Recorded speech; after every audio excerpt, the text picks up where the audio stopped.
Good morning. A post surfaced on YouTube showing what looks like a recording between a head troll vlogger and a suspected high government official close to Malacanang.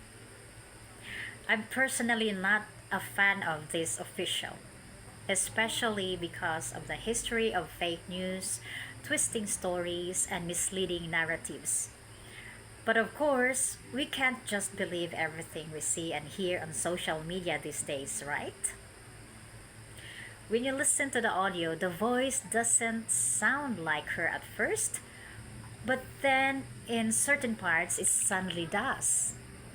I'm not posting faces or pointing fingers. I don't want to become the kind of person she is, even if I'm just a nobody. So, you decide and tell me what you think. Listen closely and judge for yourself.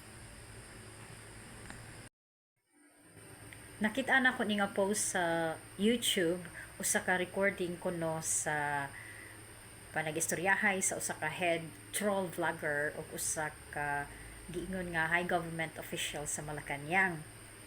Dili jud ko ganahan aning mga opisyala kay daghan kay ni siya bakak fake news o pagbaliko sa tinuod.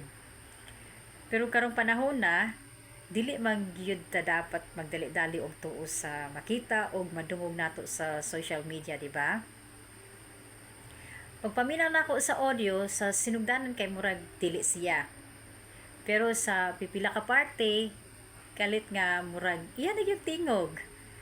Di lang ko mo post og dagway o mo akusar og diretso kay dili ko gusto nga mahimo nga mapareho aning tawhana. Ining klase nga tawhana. Bisan pa og ordinaryo ra gyud ko nga tao gud.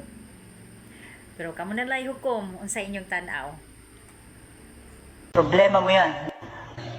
Pasensya na, madam. Ginagawa naman po namin lahat yung mga script na pino-forward sa amin eh. Sinunod naman po namin. Puro nga kayo palpak eh. Puro kayo hingi ng budget, wala naman nangyayari. Ilan ba hawak mo na class A? Wala po akong hawak na class A. Puro class D lang po, 20 na troll.